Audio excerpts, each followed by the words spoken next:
Hola, buenas noches a todos. Ya les pedimos que se vayan acomodando. Vamos a iniciar. Buenas noches, ¿cómo están? Bien. Qué bueno. Estamos muy contentos de recibirlos aquí. A nombre del Seminario Metodista Juan Wesley y de la Sociedad de Alumnos, les damos la más cordial bienvenida a este debate que tiene como tema Calvinismo contra o versus Arminianismo. Y voy a comenzar por presentarles a nuestros expositores de esta noche. Empiezo con el presbítero Bernabé Rendón. Él es licenciado en Teología, egresado de este seminario. Es presbítero jubilado de Leimar, maestro del Seminario Metodista Juan Wesley y actualmente es escritor del órgano oficial El Evangelista Mexicano. Recibimos con un aplauso al pastor Bernabé.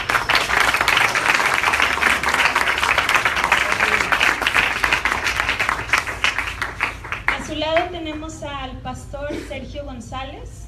Él es ingeniero industrial, es maestro del Instituto Bíblico Epicentro, hasta este tiempo tiene 12 años de ministerio como pastor y actualmente es pastor de jóvenes en la Iglesia Amistad de Monterrey.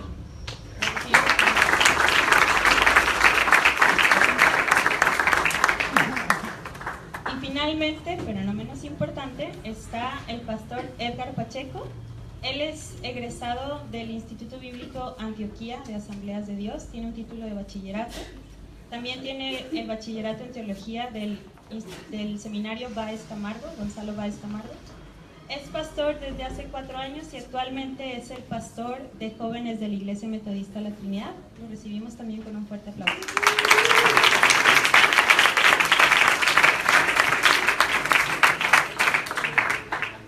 Bien, procederé a explicarles cuáles son las reglas del juego.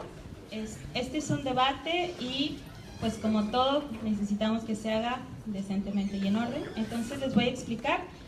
Vamos a tratar únicamente 3 temas en esta noche porque el tiempo no nos da para más. Los temas que vamos a tratar son la predestinación, la expiación de Cristo y la perseverancia de los santos. Son 3 temas. Cada uno de los expositores va a tener hasta tope 5 minutos para exponer el tema, cada uno de los temas. En cada ronda de exposición de tema vamos a dar oportunidad a una réplica o a una contraargumentación de parte de solo uno de los expositores.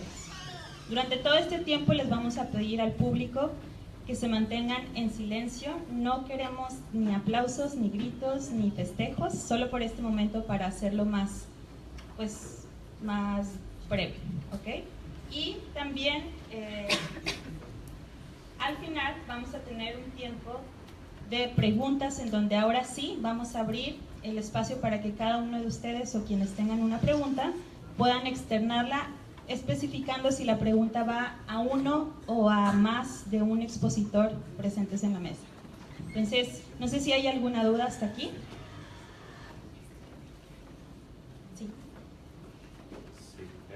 Es que dijiste debate y también era como mesa redonda, entonces no sé si cambia la dinámica, nomás quiero que las expectativas de todos estén... Ok, sí, lo aclaro. Originalmente la intención era que fuera un debate, pero debido a que no tenemos mucho tiempo y a que queremos que esto tampoco se ponga muy aguerrido, lo vamos a hacer un poco más como una mesa redonda, donde cada quien va a exponer los temas.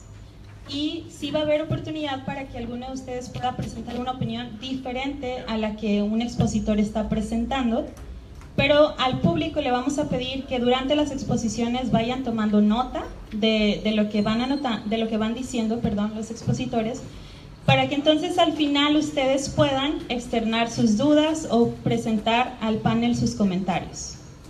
No sé si está un poquito más claro. Bien. Bueno, me presento, mi nombre es Fernanda Casar, perdón por no hacerlo, se me estaba olvidando. Soy maestra de aquí del seminario, Metodista Juan Wesley, egresada de este seminario, y actualmente sirvo en un ministerio con migrantes que se llama CONAM, y bueno, pues eso es básicamente todo. Entonces vamos a iniciar el tema, y vamos a iniciar con la predestinación, y le cedo la palabra al pastor Bernabé Rendón. Muy bien, Sergio va a explicar más detenidamente el aspecto de la doctrina de la predestinación que está al fondo de la doctrina arminiano-wesleyana sobre el mismo tema. Sin embargo, como estoy iniciando un servidor, voy a ver si en unos cuantos segundos puedo mal explicar la idea de la predestinación originalmente bosquejada por Juan Calvino. Juan Calvino, siguiendo la idea de San Agustín en el siglo V antes de Cristo, Juan Calvino en el siglo XVI después de Cristo, elabora la doctrina que sería la oficial de las iglesias protestantes, las iglesias reformadas, las iglesias del movimiento que se levantó en una revolución primero doctrinal, pero que después se hizo cultural y económica y educativa, y que fue un movimiento en contra de la doctrina medieval, la doctrina de la Iglesia Católica de Roma. Dentro del bosquejo de lo que es la doctrina evangélica, bueno, Juan Calvino le dio importancia a lo que conocemos como la predestinación incondicional. Se quiere decir con esto que la idea es que Dios, antes que fuésemos hechos, antes de que el mundo existiese, Él determinó que del género humano que iba a existir, cuántos y quiénes de manera particular, por nombre, se salvarían, y quiénes de manera particular, por su nombre, se perderían. Esto no dejaría la libertad al ser humano para elegir ni su salvación ni su condenación, sino que Dios es el que decidió quiénes se condenarían, quiénes se salvarían anticipadamente. Los seres humanos no tienen que llenar ninguna condición para su salvación. Por eso se llama incondicional. Solamente por la sola soberanía de Dios se haría esa selección en dos bandos del género humano. Muy bien, ante este planteamiento, un movimiento tardío de la Reforma, porque surge hasta finales del siglo XVI y comenzando el siglo XVII, fue el de Arminio. Arminio fue un reformador que llegó tarde. Él fue hijo del calvinismo en todos los sentidos.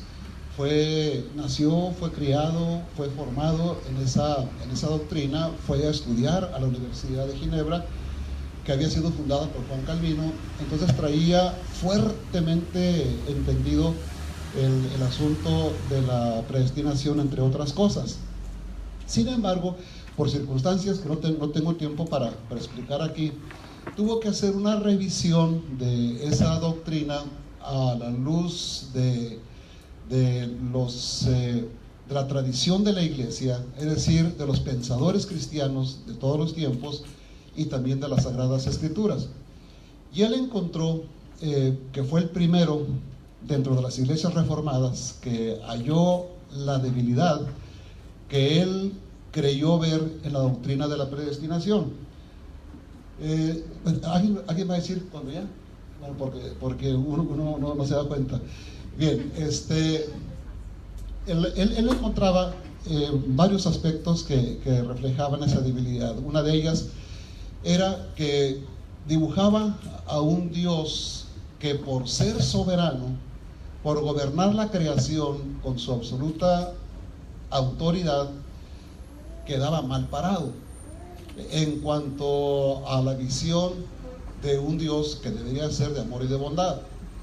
Porque según el calvinismo, el hombre no puede decidir ser salvo, no puede desearlo, no puede creerlo, no puede lograrlo.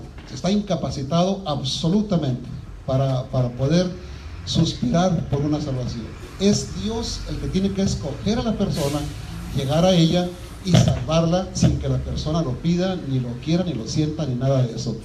Entonces, la pregunta que nos haríamos sería si la salvación de los seres humanos dependía de que Dios lo decidiera, entonces, ¿por qué Dios no decidió la salvación de todos? Si nadie podía escoger la salvación, solamente Dios podía escogerla para quienes ellos quisieran, entonces, ¿por qué Dios no escogió que todos los seres humanos sean salvos si solamente de Él iba a depender esto? Bueno, es muy difícil responder a esta pregunta, aunque yo sé que sí hay respuesta, pero es muy difícil responder sin dejar a Dios mal parado, francamente. Ahora, si le damos seguimiento a esto, los que se van a condenar porque nunca pudieron decidir su salvación, y fue Dios el que decidió que se condenaran. Entonces, ¿qué sentido tendría un juicio?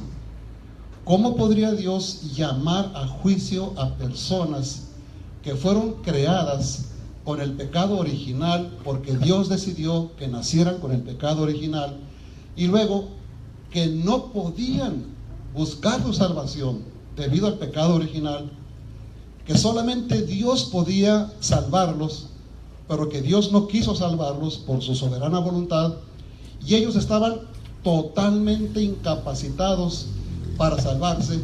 ¿Qué sentido tendría un juicio? Tiempo. Ok. Tiempo. Cedemos la palabra al pastor Sergio González.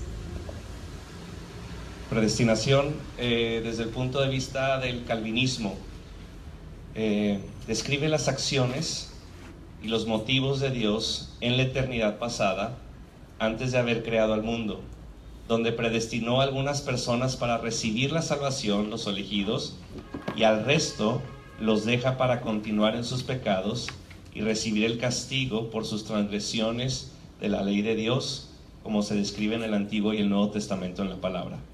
Dios hizo estas elecciones de acuerdo a sus propios propósitos, aparte de cualquier condición o cualidad relacionada con estas personas. Esa sería la definición de predestinación conforme al punto de vista calvinista.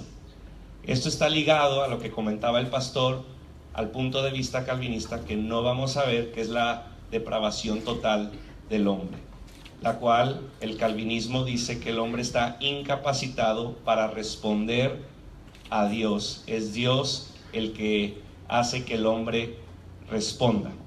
Y entonces la predestinación, ¿sí?, nos dice que hay una actitud del hombre hacia la depravación y por lo tanto el hombre no puede responder. Y como el hombre no puede responder, entonces Dios lo tiene que elegir. Por eso Dios es el que predestina. Entonces, conforme a la depravación, el hombre está muerto, prisionero, ciego, y no tiene remedio a esta condición, porque el muerto no puede vivificar al muerto, o el ciego no puede darse vista a sí mismo, o el prisionero no puede liberarse. Tiene que venir la salvación de Dios. Ahora, sabemos que hombres y mujeres han nacido de nuevos, porque el evangelio les ha llegado, ¿sí? Y sabemos que hombres y mujeres no han nacido de nuevo, porque el evangelio no les llegó. Así que el hombre es incapaz para salvarse a sí mismo, siendo la caída de Adán una caída total, y solo Dios puede salvarlo. Y si no todos son salvos, entonces la conclusión debe ser que Dios no ha escogido a algunos, que Dios no ha escogido a todos. Este es el punto de vista calvinista de la predestinación hacia un hombre que es incapaz de responder al mensaje del evangelio si no es por Dios eligiéndolo. Como ministros, futuros ministros, sí, uno tiene que tener cuidado porque uno no es el que predestina. Un ministro reformado o un ministro calvinista no dice quién sí es elegido y quién no es elegido. Esa es una decisión de Dios desde antes de la fundación de los tiempos. Como ministro reformado uno tiene que tener cuidado cuando predica el mensaje del evangelio, porque hemos sido llamados a predicar el mensaje del evangelio, y si la persona no responde, al ministro podría tener orgullo y decir esa persona no fue elegida, Sin embargo, el ministro humilde, calvinista o reformado, le seguirá compartiendo el evangelio hasta que ese pez entre en la red, porque a él no le toca decir si una persona es predestinada o no. Eso es de Dios y eso es secreto de Dios. Un ministro reformado se considera elegido y solo puede estar seguro de su elección y solo puede responder en obediencia, compartiendo el mensaje del evangelio, esperando que Dios haga este llamado efectivo del llamado general cuando Él comparte el evangelio. Y cuando Él lo comparte, los elegidos en ese momento serán vivificados, y los que no, es tarea del ministro seguir predicando el evangelio a tiempo y afuera de tiempo. Al ministro reformado no le toca decir quiénes son los elegidos, solo puede decir que hay unos elegidos para salvación y los demás siguen el justo juicio de Dios. Gracias. Pastor Edo. Muchas gracias. Hay varias cosas que debemos dejar en claro. La primera de ellas es que la predestinación no es un tópico de exclusividad calvinista, se encuentra en las páginas de la Biblia. Lo que cambia es la interpretación de la doctrina de la predestinación. Hay varias cosas sumamente interesantes de lo que ha dicho el pastor Sergio y lo que ha dicho el pastor Bernabé. Una de ellas, obviamente, que comenta el pastor Sergio, es que nosotros no debemos de tener orgullo en cuanto a quién es predestinado y quién no es predestinado. Esto obviamente tiene que ser así porque el calvinismo no puede ser afirmado lógicamente. Llevarlo a las consecuencias lógicas tiene como resultado el aceptar un determinismo y una elección unilateral. En la visión arminio-wesleyana, la predestinación no parte de decretos. Los decretos fue a lo que se opuso Arminio contra Teodoro Beza en el colegio de Leiden. Los decretos hacían a Cristo un eslabón más de la salvación y no el centro de la salvación misma. Es decir, Cristo se volvió un eslabón necesario para la salvación, pues Dios había destinado unilateralmente salvar a las personas desde antes de la fundación del mundo por un designio determinista. Así que lo que Arminio trata de demostrar es que Cristo es el centro de la salvación y que la salvación puede valerse por el creer o el no creer. En nuestra visión arminio-wesleyana, la predestinación, aunque acepta un decreto, no es un decreto ni eterno, ni inmutable, ni inalterable. El teólogo metodista Samuel Wycliffe reconoce que en Dios existen dos tipos de decretos. Uno, existen los decretos eternos, libres e inmutables. Y dos, los decretos condicionales. Los decretos eternos, libres e inmutables podrán ser aquellos que se relacionan con los eventos de la administración divina y que no dependen de las acciones libres y morales del hombre. Dos teólogos de renombre como Santo Tomás de Aquino y San Anselmo reconocen que los decretos condicionales son los que deben de ser vistos cuando hablamos de la predestinación. Los decretos condicionales de Dios son aquellos en los cuales Dios respeta las decisiones morales de sus criaturas para que las criaturas puedan responder delante de un juez. De no ser así, las criaturas no pueden responder por haber sido predeterminadas a actuar de distintas maneras. Incluso la doctrina de la predestinación, Juan Calvino la resume de una manera: decretum horrible, es decir, decreto horrible. Él mismo concluye en la afirmación lógica de que esta doctrina causa estupor en las personas. En su charla de sobremesa, Martín Lutero, escribiéndole al médico Staupitz, le dice que la doctrina de la predestinación le aterra. También Chesterton, que es uno de los apologetas del siglo pasado más renombrados, asegura que la doctrina de la predestinación, tal como la escuchó del luterano Kierkegaard, le causa repulsión porque es una doctrina pesimista que termina haciendo a Dios el autor del pecado. Obviamente, Arminio parte de tres cosas para decir que la interpretación de Teodoro Beza está errada. La primera de ellas es que esta doctrina o esta interpretación que sostiene Teodoro Beza en el colegio de Leiden no es sostenida por ninguno de los cristianos por 1500 años. Es decir, es toda una novedad dentro de la soteriología. Ningún cristiano ni de consenso primitivo ni el consenso patrístico la afirma ni la sostiene. Es decir, parece ser que los cristianos primitivos y el consenso patrístico tienen un entendimiento muy muy sencillo que podemos nosotros decir que es el más apegado a lo que el arminianismo sostiene. Dos, Arminio también empezar a decir, ¿será predestinado o no será predestinado? Lo cual demuestra que no puede ser concluida lógicamente. Y la tercera, no es sostenida por las Escrituras. La interpretación de la doctrina, como la tiene la soteriología reformada, está más apegada a lo que hablaban los poetas trágicos como Sófocles o Eurípides cuando hablaban del destino. Es por eso que cuando tanto Calvino como Chesterton, como Wycliffe, como Lutero hablan de la predestinación, les causa un terror, porque cuando hablan de la predestinación están hablando de una interpretación diametral al contexto histórico que mantuvo la Iglesia y diametral a las Escrituras. Gracias. Vamos a dejar el tiempo para que alguno de los expositores pueda hacer una réplica a lo que otro expuso.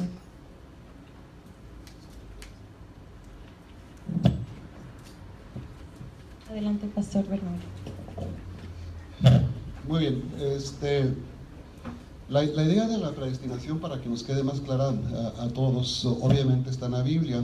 La palabra predestinación o sus palabras equivalentes como ser elegidos o haber sido escogidos por Dios están en las Escrituras, y no se entienda que el arminianismo, ni el original ni en la versión wesleyana, es una oposición a la doctrina misma de la predestinación. La explicación de la predestinación desde un punto de vista calvinista enaltece a Dios. Ese es uno de los puntos fuertes, porque no permite que el ser humano sea participante en ningún grado, ni siquiera pequeño, en el proceso de la salvación, y hace ver a Dios como el único autor de la salvación desde el primer segundo hasta el día de la muerte. Sin embargo, sí tenemos la necesidad de plantear la predestinación conforme a las propias Sagradas Escrituras. De ahí que para que la predestinación no tenga que llevar el apellido de incondicional o unilateral, que es la palabra que usó Edgar, sino que sea una predestinación que tome en cuenta la libertad humana, porque, lo digo entre paréntesis, el verdadero antagonismo no está entre el calvinismo y el arminianismo.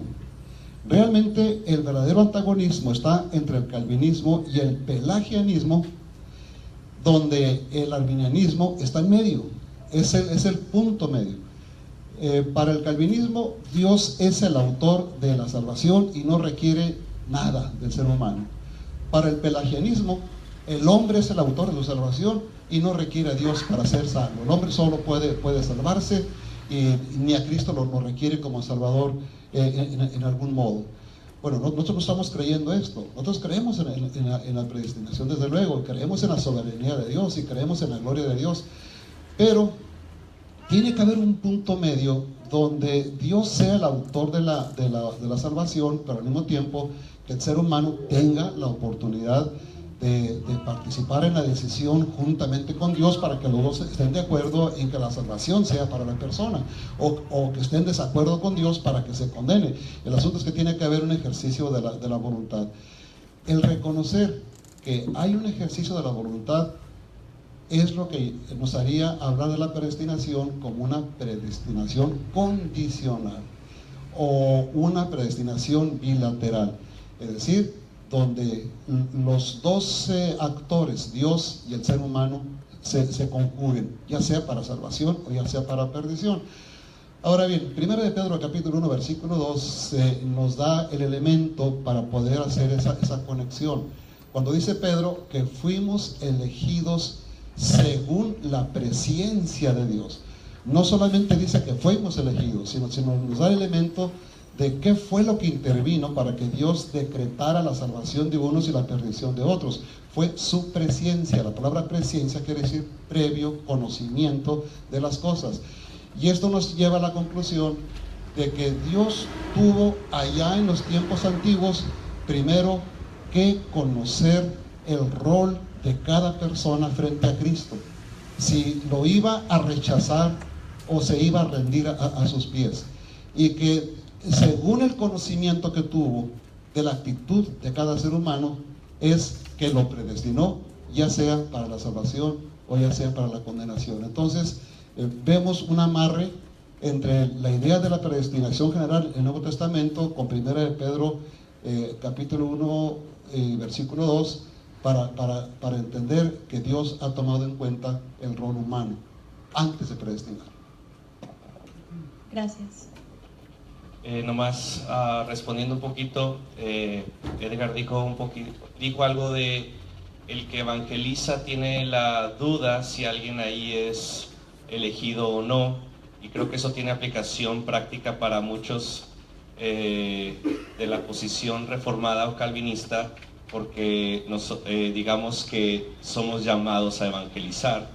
Desde el punto de vista personal, a mí saber sobre la doctrina de la predestinación me anima más que me desanima, porque yo sé que Dios ha elegido a algunos, y por cuanto Dios ha elegido a algunos, estos responderán al mensaje del Evangelio, que es poder de Dios para salvación.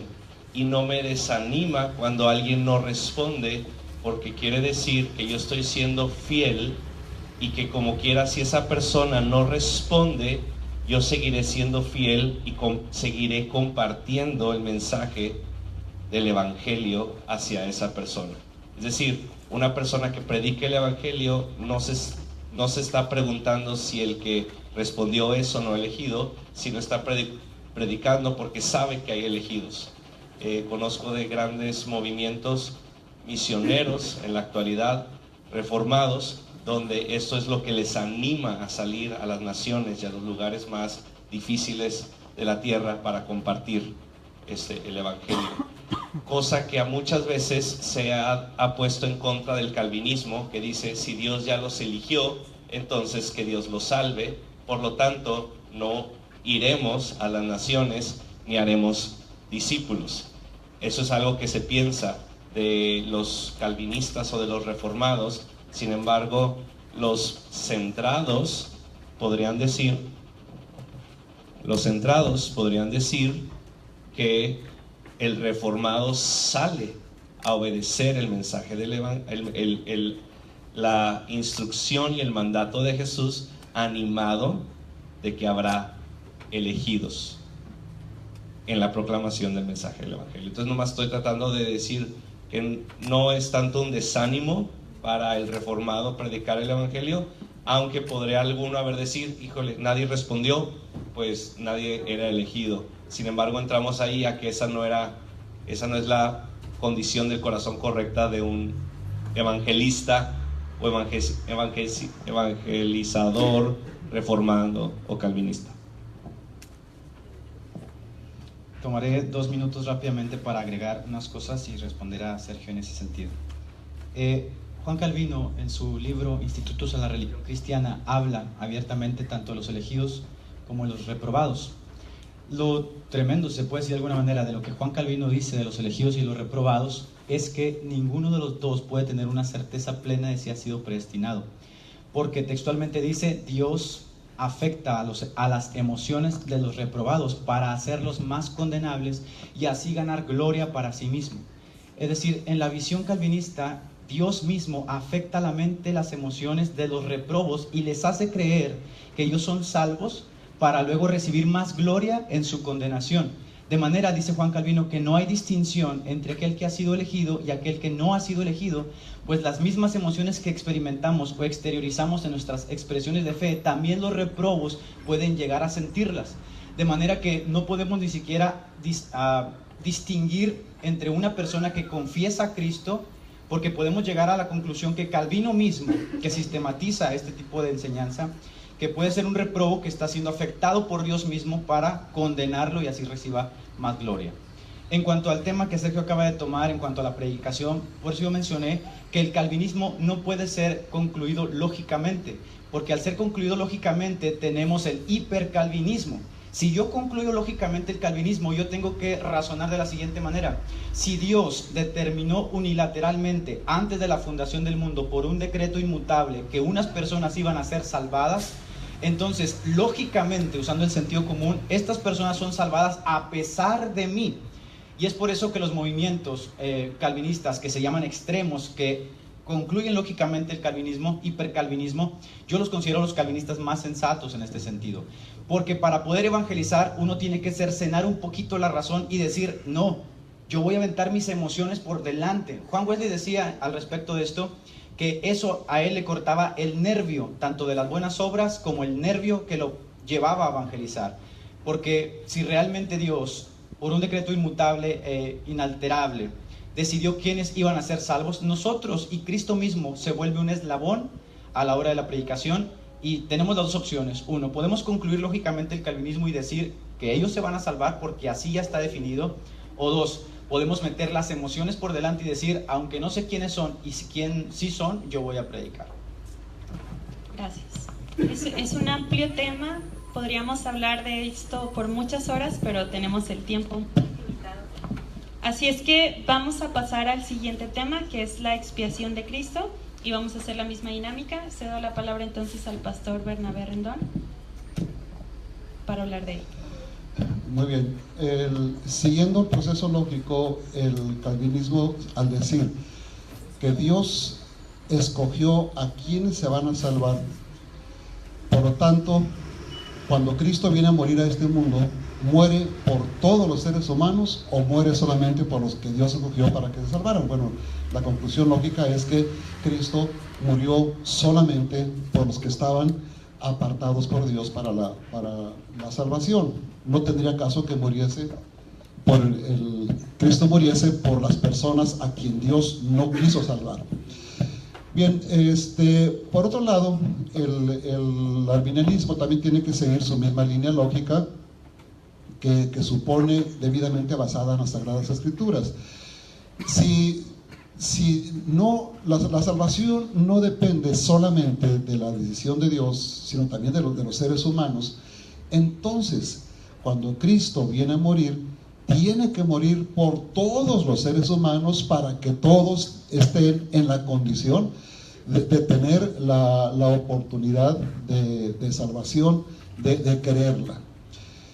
Y si Juan 3:16, que es el versículo que más nos sabemos todos, nos habla del amor de Dios, y que dicho amor que dicho amor era hacia todo el mundo, entonces debemos de entender que el sacrificio de Jesucristo tiene que haberse hecho en favor de tantos como a Dios amó. Si Dios amó a todo el mundo y le envió al mundo a su Hijo, luego entonces tenía que morir Jesucristo por todo el mundo, porque así es como Dios lo amaba. La idea de que Cristo murió por todos proviene realmente del deseo de Dios porque todos los seres humanos procedan al arrepentimiento. Primera Timoteo capítulo 2 versículo 4 y también segunda de Pedro capítulo 3 y versículo 9 nos dicen que Dios no quiere la muerte del pecador, sino que quiere que se arrepienta y que viva, y que Cristo por lo tanto ha venido para ser el Salvador de los hombres.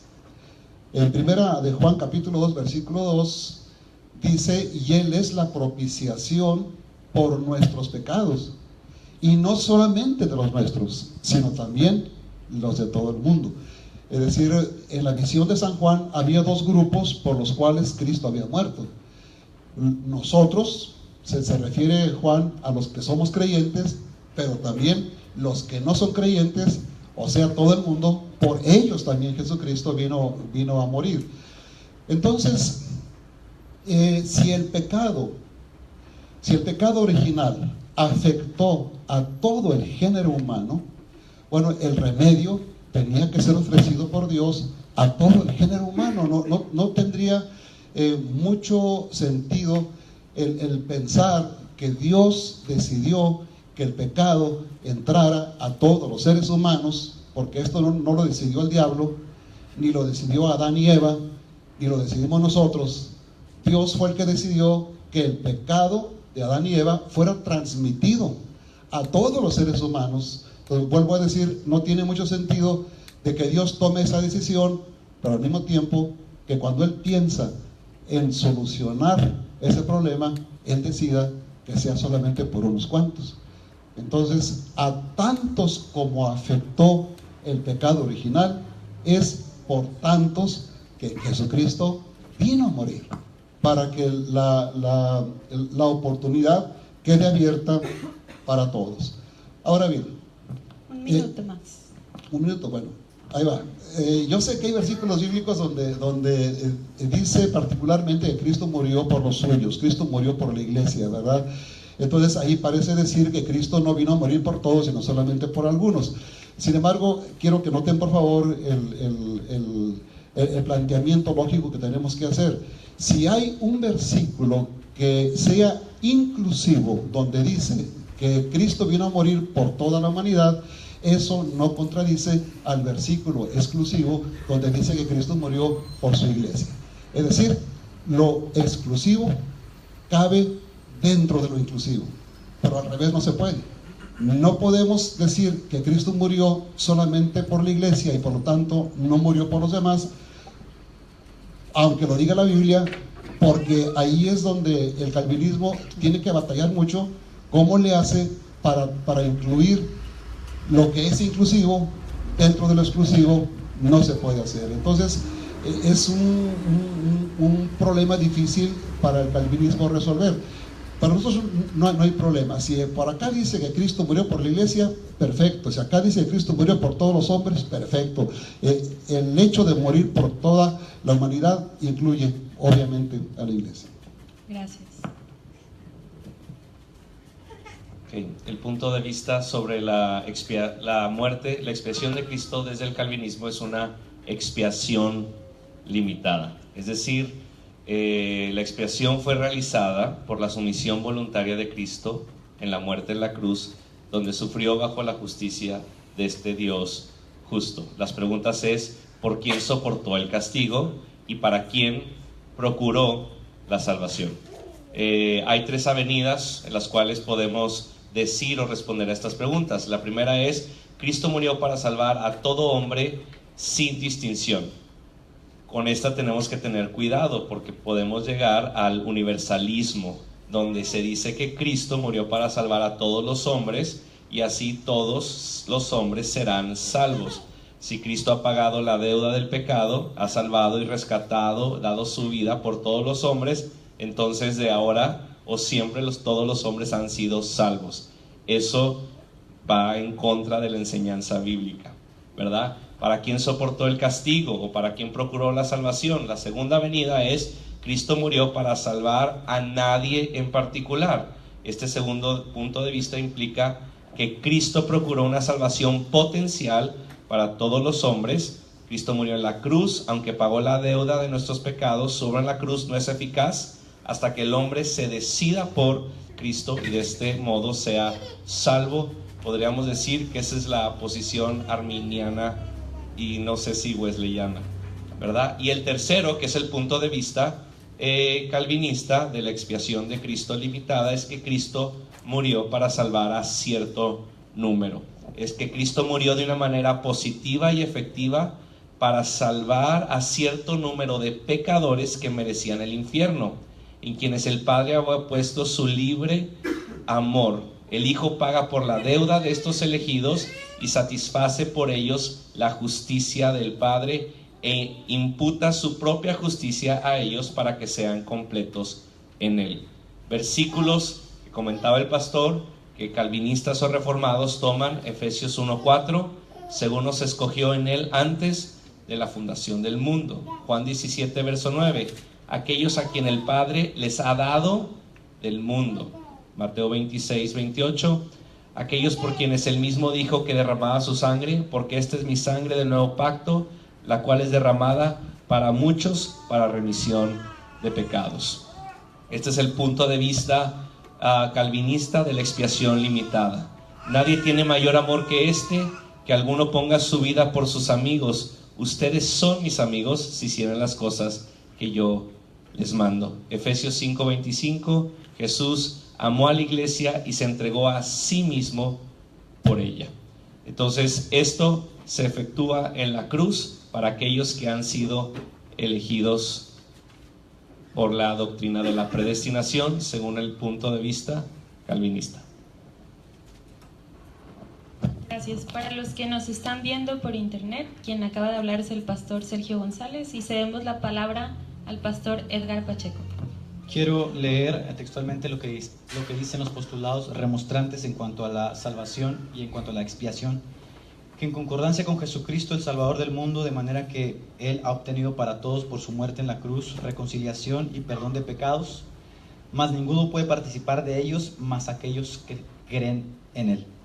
Algo que llama mucho la atención en cuanto a los postulados calvinistas es que ellos son capaces de supeditar la exégesis a la lógica cuando así conviene en la interpretación, su sistema o cosmovisión, pero en otros momentos ellos no son capaces de concluir lógicamente sus pensamientos. Es decir, ellos no son capaces de concluir lógicamente la enseñanza o la interpretación de la predestinación, pero ellos sí son capaces de concluir lógicamente la cuestión de la expiación limitada. Porque es lógicamente como ellos elaboran un argumento contra la interpretación arminiana. Es decir, John Owen, que fue uno de los puritanos teólogos más renombrados, decía de la siguiente manera: si Cristo murió por todos, entonces todos deben de ser salvos. Si todos no son salvos, entonces Cristo no murió por todos, y se afirma la expiación limitada. Es decir, concluyen lógicamente y ponen la lógica por encima de la exégesis. Sin embargo, hay varias cosas que debemos dejar en claro. La primera es que las Escrituras nos dan mucha luz en cuanto a que Cristo murió por todos los hombres. Y la segunda es lo que decía Anselmo, con la cual yo concuerdo completamente. En Dios hay una necesidad antecedente y también hay una necesidad subsiguiente. La necesidad antecedente es aquella que siente el deseo, y la necesidad subsiguiente es aquella que la afirma. Es decir, el deseo de Dios es una necesidad antecedente de que todos los hombres sean salvos, mas no hay necesidad subsiguiente, pues no todos los hombres son salvos. Vemos esto, por ejemplo, manifestado cuando Cristo llora por Jerusalén y dice de la siguiente manera: Jerusalén, Jerusalén, que apedreas a los profetas, ¿cuántas veces quise juntarte como la gallina junta sus polluelos? Si nosotros concluyéramos lógicamente este texto como está concluyendo el calvinismo, la expiación limitada, tenemos que decir que hay un deseo de la voluntad de Dios frustrado, pues Dios quiere, mas aún no se cumple. Entonces concluimos que la Biblia afirma, primero, que Cristo muere por todos los hombres, y hay bastantes escrituras. También el contexto histórico de nuestra fe por 1500 años. Ninguno de los cristianos ni primitivos, ninguno de los cristianos tampoco de la era patrística afirma la llamada expiación limitada. Tenemos la escritura que nos enseña que Cristo murió por todos los hombres, tenemos la razón que nos habla de una necesidad antecedente y una necesidad subsiguiente, y tenemos el sentido de dicha doctrina histórico que ni el consenso primitivo ni el consenso patrístico sostuvieron. De hecho, es muy interesante cuando hablamos del tema de la expiación limitada, porque si la expiación limitada cae, todo el sistema calvinista cae. Es decir, el sistema se sostiene aquí. Si Cristo realmente murió por todos los hombres, se deduce que entonces no hay una predestinación unilateral, ni tampoco como la expresa la interpretación calvinista. Tenemos entonces el sentido o el hecho de decir que la expiación limitada no solamente atropella el carácter de la esencia de la divinidad, que es el amor, sino que hace una clase de dicotomía que ya los primeros cristianos peleaban contra ella. Por ejemplo, Orígenes pelea contra un tal Basílides, que era un maestro gnóstico, y le acusa por enseñar estas cosas, le acusa por enseñar una expiación limitada, y le acusa por enseñar que hay una suerte de gracia que poseen los elegidos y otra que no poseen los elegidos. También en contra de las herejías, Ireneo se enfrenta con un tal Valentín, que también enseñaba estas cosas. Enseñaba también que había una expiación limitada a un cierto grupo llamado elegidos, que tenían una simiente incorruptible, decía Valentín. De manera que si Ireneo y Orígenes y algunos de los padres de la patrística se levantaran, condenarían la confesión de fe de Westminster, que asegura la expiación limitada. Gracias. No sé si haya alguno, solamente uno de los expositores que quisiera argumentar.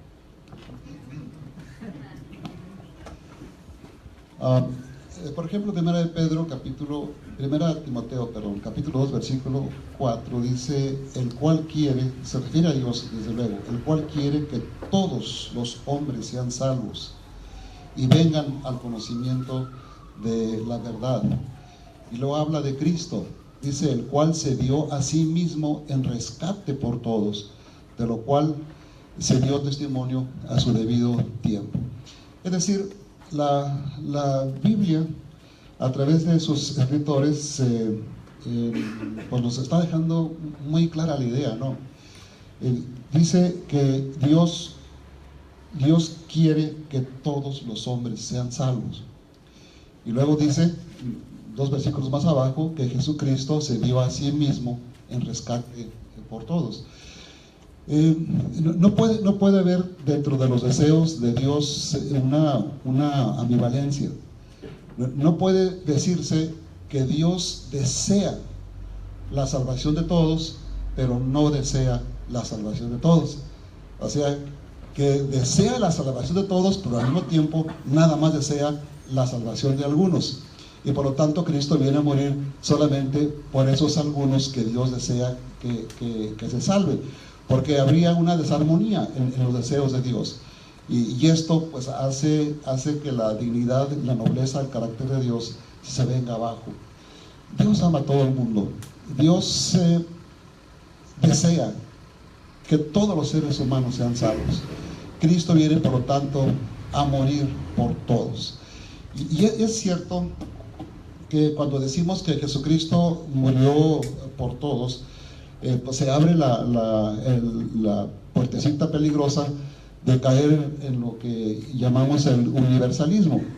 De hecho, en los tiempos antiguos, en la época todavía de los padres, de la patrística, Orígenes de Alejandría escribió todo un capítulo para explicar su idea de que toda la humanidad tenía que ser salva porque Cristo murió por toda la humanidad, y que a unos que están en el infierno se van a salvar porque se les va a dar una segunda oportunidad en el infierno. Y recurrió a varias explicaciones para poder llegar ahí.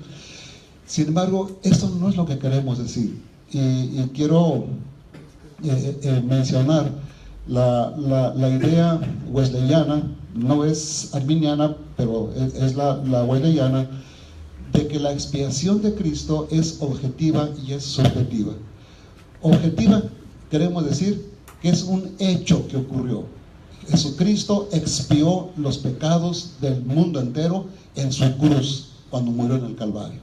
Pero también debe ser un hecho subjetivo, es decir, que cada individuo debe estar de acuerdo con Dios y con Cristo de que sus pecados sean purgados, sean quitados y expiados. En los individuos en los cuales no hay ese acuerdo, bueno, pierden. El banquete estaba servido para ellos, han sido invitados, no quisieron venir a probarlo, bueno, pues el hambre y la muerte eterna. Pero aquellos que subjetivamente respondan al ofrecimiento de Dios, es entonces cuando entre estos tres actores, el Dios que ofrece su amor, el Cristo que ha muerto por todos los hombres, y el individuo que le ha dicho sí a ese amor redentor, es cuando se realiza la expiación efectiva, la salvación efectiva. Gracias. Vamos a entrar en el tercer y último tema de esta noche, que es la perseverancia de los santos. Y pues cedemos la palabra nuevamente al pastor Bernabé Rendón. Este es el tema más largo de todos. ¿Qué pasa con los que han creído? ¿No pueden dejar de creer o está la posibilidad de dejar de creer?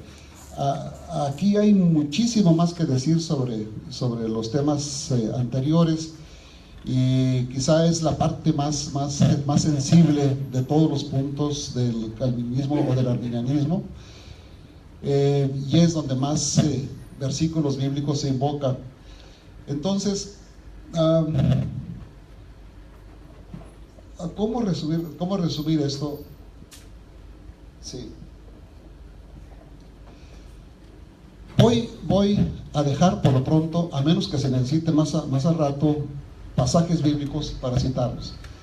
Y por lo pronto, nada más por cuestiones de tiempo, voy a hacer 2 o 3 explicaciones. La primera es una falla de entendimiento teológico suponer que la salvación es una cosa que Dios te da y luego tú te la llevas a tu casa y la guardas bien y Dios nunca te la va a quitar. Si la dejas bien ahí, bien guardadita, no le pasa nada.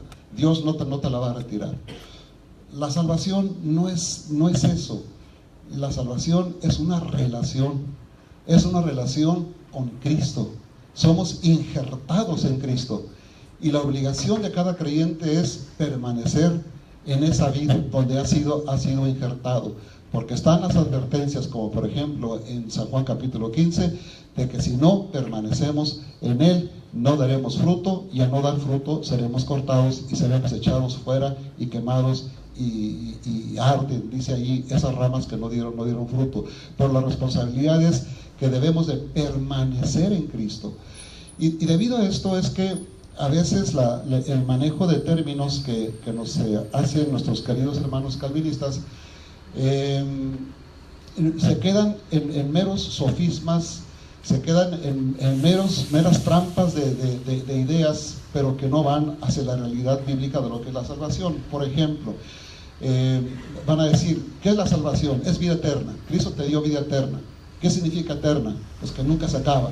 Entonces, si te dieron la vida eterna, ¿cómo es que se acabó al año, a los 2 años, 10 años, qué sé yo? No se puede acabar. Entonces, por la misma naturaleza de la vida eterna, no la puedes perder. Sin embargo, vuelvo otra vez a lo mismo. La vida eterna lo es en Cristo siempre. Cristo es el único eterno que tiene vida eterna. Un ser humano tiene vida eterna mientras que esté injertado en aquel que es la fuente de la vida eterna. Si el individuo se aleja de Cristo por la razón que sea, la vida eterna sigue, no en el individuo, pero en Cristo, que es donde realmente está. Para que yo pueda tener la eternidad tengo que estar injertado en Él. Ahora, la trampa está en que se está jugando con la palabra eterna, porque si por decir vida eterna, eso quiere decir que no la puedo perder, entonces yo pondría un ejemplo. También existe la muerte eterna. Todo individuo, desde que nace, pues nace con el pecado original y es reo de la muerte eterna. Por lo tanto, no puede ser salvo, porque si fuera salvo, su muerte eterna deja de ser eterna. Entonces, sí, estamos jugando nada más con las palabras, y yo creo que no es la manera de llegar a la verdad bíblica. Y es lo mismo que ocurre con la comparación que nos hacen a veces, es que si tú eres recibido por Dios como hijo, pues no puedes dejar de ser hijo, porque cualquier padre o madre que tenga un hijo, si el hijo se porta mal, se vuelve criminal, asesino, drogadicto y todo lo peor, no por eso deja de ser hijo. No se puede dejar de ser hijo. Una vez que ha sido engendrado un hijo, no se puede dejar de serlo. Bueno, otra vez vemos el juego con las palabras, porque realmente Jesucristo nos llama a centrarnos en San Juan 3, cuando dice, mira, lo que es nacido de la carne, carne es. Lo que es nacido del Espíritu, Espíritu es. No es lo mismo una cosa que la otra. No estés comparando una cosa con la otra, porque no están en el mismo terreno, son dos cosas diferentes, y es lo que Nicodemo no podía captar. Entonces yo sé que en lo terrenal, en lo biológico, un hijo una vez engendrado no puede dejar de ser hijo, pero en lo espiritual es otra la historia, porque en lo espiritual sí se contó con mi deseo para llegar a ser hijo de Dios. En lo biológico nadie me preguntó, soy porque alguien lo decidió, que no fui yo. Pero en la salvación, siguiendo la corriente arminiana, Dios ha tenido que contar con mi voluntad para que yo venga a ser hijo de Dios. Gracias. Cedemos la palabra al pastor Sergio González. Ok, la perseverancia desde el punto de vista calvinista. La salvación no se pierde.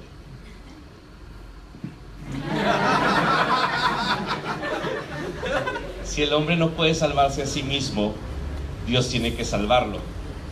Entonces Dios no solo lo salva, sino que provee los medios para hacer esa salvación efectiva.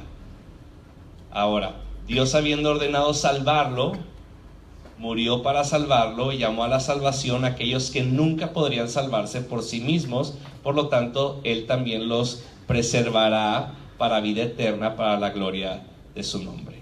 Así que, siguiendo de cierta manera el patrón calvinista, donde se reconoce una depravación total, una elección incondicional, una expiación limitada y un llamamiento eficaz, se tiene una perseverancia de los santos.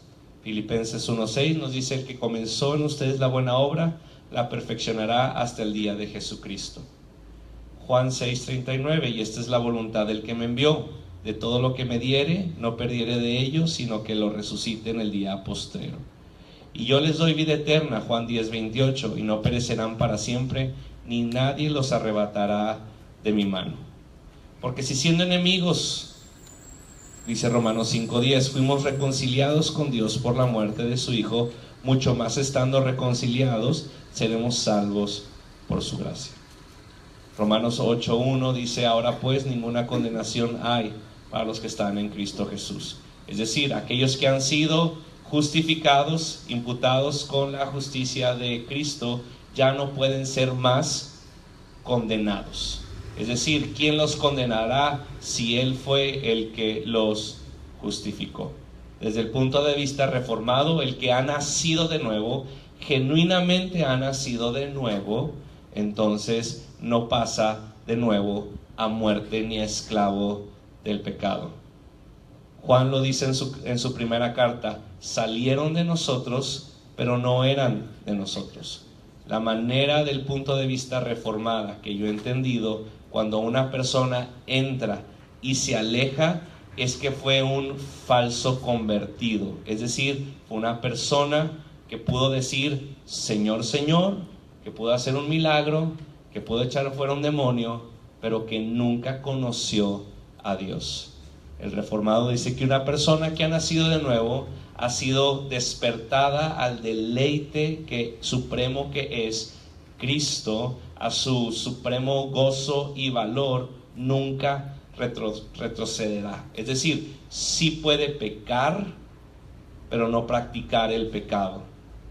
Sí puede batallar o sí puede ser tentado, pero nunca caerá de nuevo en una condenación o en una muerte en la que estaba antes.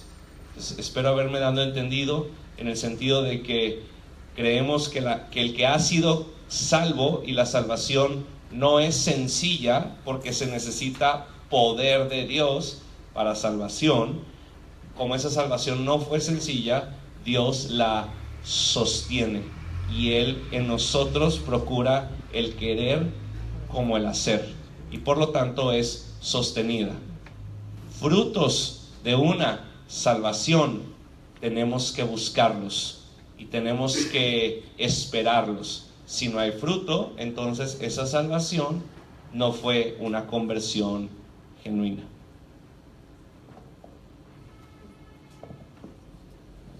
Pastor Edgar Pacheco.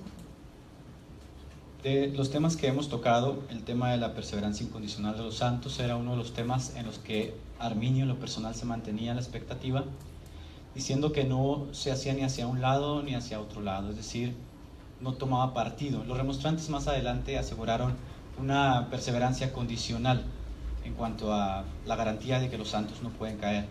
Hay varias cosas que a mí me suponen un problema y las digo aquí frente. Yo, cuando recién empecé en el cristianismo, abracé fuertemente esta creencia de que la salvación no se podía perder. Sin embargo, hay tres cosas que al pasar el tiempo y al estudio distinguí que suponen un problema para esta enseñanza. Una de ellas es que la doctrina obviamente se deduce de las escrituras. No hay un solo texto en la Biblia que diga que la salvación no se pierde. Todos los textos se deducen para llegar a la conclusión de que la salvación no se pierde. Ante esto tenemos una enseñanza sólida de la iglesia primitiva que sí enseñaba que la salvación podía perderse y que la salvación estaba condicionada a la perseverancia del hombre. ¿Por qué? Porque la iglesia primitiva no vio la salvación como un presente y un futuro ya legal, sino que también la vio como una perseverancia continua hasta que el Señor les llamara o hasta que ellos murieran. Obviamente, todas las escrituras de la iglesia primitiva nos dejan ver que la iglesia primitiva recibió la enseñanza de aquellos que nosotros llamamos apóstoles. Si Clemente, que fue uno de los discípulos de Pablo, ya estaba errado en el primer siglo al enseñar que la salvación podía perderse, entonces, ¿cómo puedo poner yo mi confianza en 1500 años después? Si Clemente falla en la interpretación que recibe de Pablo su tutor, su ayo, se puede decir así, ¿cómo pues yo tengo que transferir mi confianza a una persona que surge 1500 años después y que introduce novedades en la soteriología? Esa es una de las primeras cosas que yo considero que son un refuerzo para enseñar que la salvación se pierde. Por ejemplo, Clemente escribe: la condición es que cumplamos todo cuanto él dice de sus designios irreprochables y nunca nos alejemos del camino de la verdad apostatando.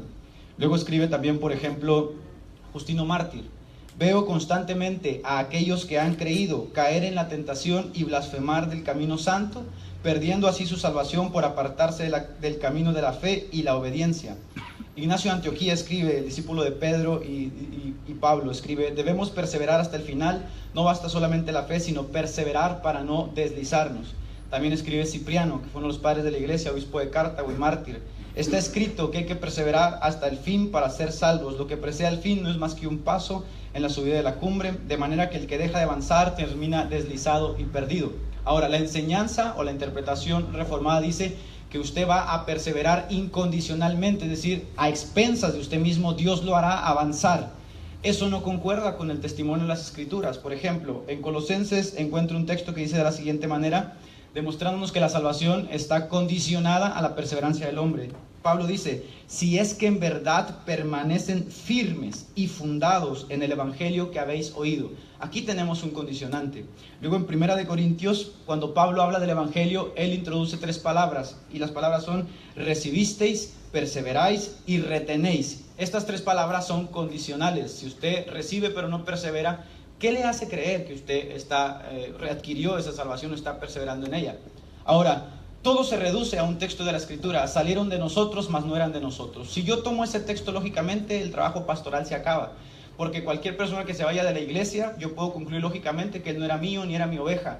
Entonces no podemos tomar un texto tan a la ligera para asegurar que la salvación es incondicional. El segundo punto que yo debo tomar en cuenta es las advertencias que la Biblia nos da en cuanto a la apostasía. Estas advertencias suponen un problema muy grave para la visión reformada. ¿Por qué? Porque estas advertencias o son superfluas y no deberían estar ahí, o realmente los creyentes pueden caer y apostatar de la fe. Lo explico. Las advertencias o las admoniciones que hay en la Biblia para los creyentes, el calvinista las concluye diciendo que esas advertencias no pueden ser para el creyente porque el apóstata nunca fue salvo. Entonces yo me pregunto lo siguiente: ¿para qué los apóstoles escribirían tantas advertencias para personas que ni siquiera pertenecen a la iglesia o forman parte de ella?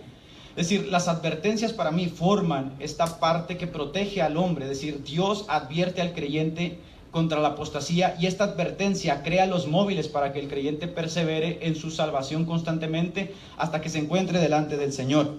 La palabra apóstata para el calvinista supone un problema, ya que la palabra apóstata infiere que alguien que conoció del Señor cayó de la fe. Esto obviamente no puede ser aceptado, pues el que cree en el Señor no puede caer. De manera que la palabra apóstata tiene que ser redefinida. Y para el calvinista la palabra apóstata es: nunca fue salvo. Para mí esto no tiene ningún sentido, porque Pablo habla de aquellos que naufragaron de la fe. De manera que usted no puede naufragar de algo que nunca tuvo. Y si se naufragia de la fe, obviamente es porque tuvo la fe. Cuando hablamos acerca de la perseverancia incondicional, tenemos que decir 3 cosas. 1. El testimonio de la era patrística y de la era primitiva no concuerda con la soteriología reformada en cuanto a este punto. 2. Las advertencias contra la apostasía suponen un reto difícil de conciliar con las Escrituras. De hecho, el arminianismo es mucho más coherente con las Escrituras. No estamos diciendo que la salvación se pierde con cada pecado, con cada parpadeo. Estamos diciendo que la apostasía es una de las maneras que el creyente puede perderse. Y 3. La salvación y la perseverancia en la cual nosotros nos mantenemos caminando es condicional, es decir, está alineada en este plano terrenal a los móviles que, decía Juan Wesley, crea en permanecer y mantenerse en el Señor. Puedo decir de la siguiente manera: yo me encuentro debajo de un tejado, yo no tengo por qué salir de él si está lloviendo afuera. Sería ridículo que, a pesar de que yo sé que afuera está lloviendo, yo me lance hacia el agua. Es decir, este tejado sirve como las advertencias contra la apostasía.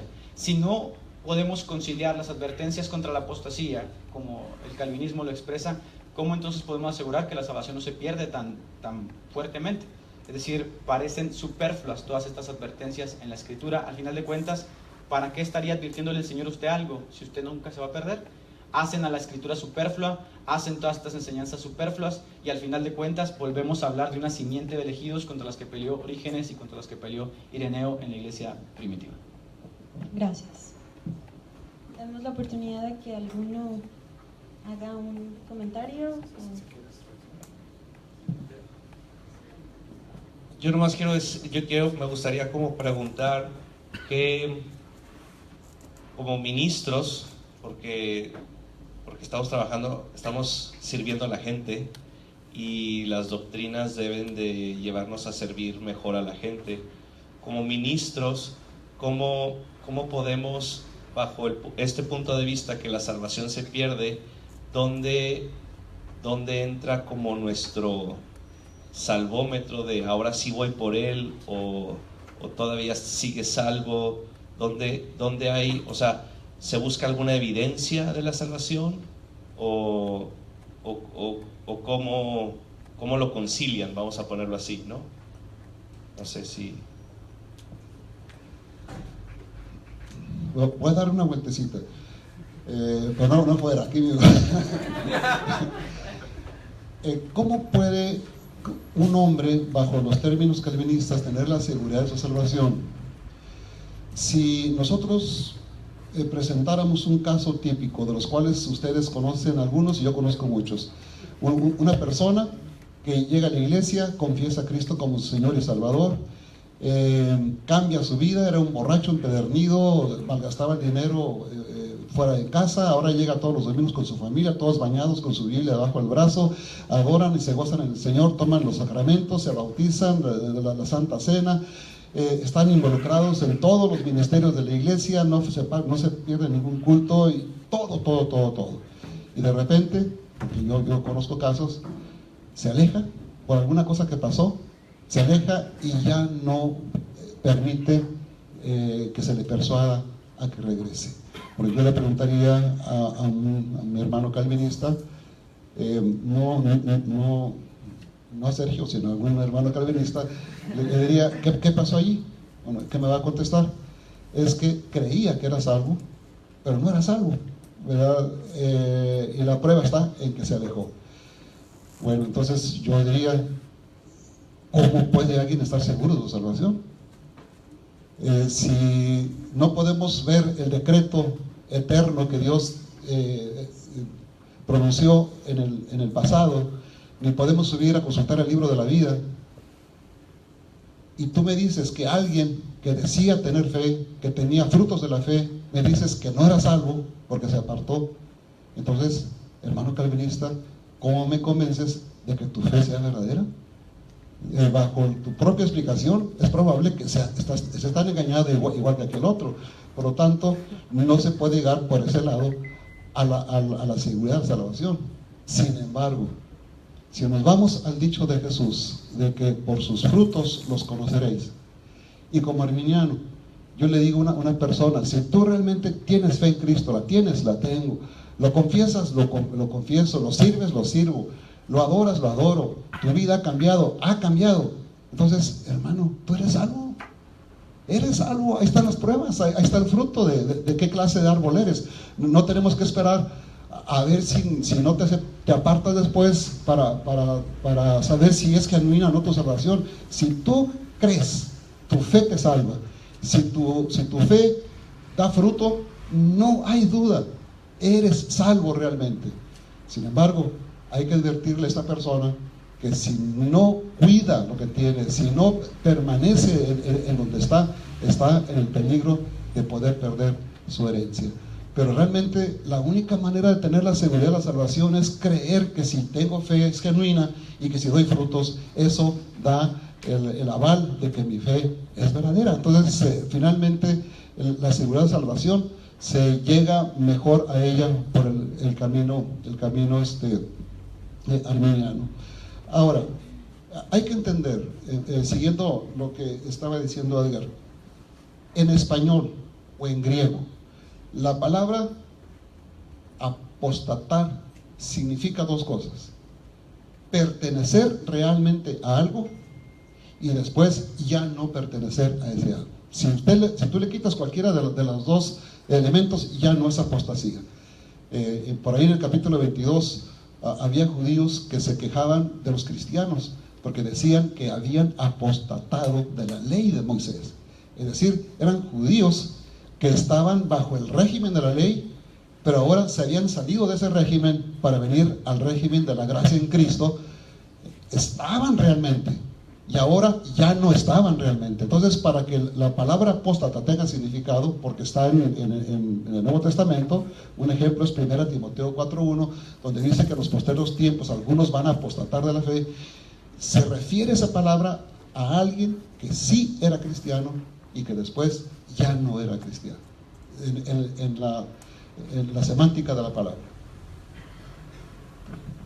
Bueno, pues damos gracias a los expositores por todo lo que nos han compartido y vamos a proceder a la sesión de preguntas. Entonces pido que si alguno de ustedes tiene una pregunta, levante su mano y bueno, hay muchas preguntas, entonces nos vamos a ir uno por uno. Por allá atrás levantaron la mano primero.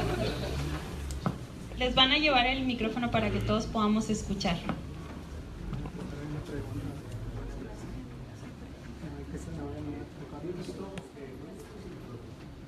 Yo he visto que algunos libros teológicos bastante complicados los hemos aceptado por fe. Doy varios ejemplos que después los racionalizamos, sacamos lógica y le damos alguna salida lógica. Pero por ejemplo, la Trinidad. Dios es uno, Él es trino.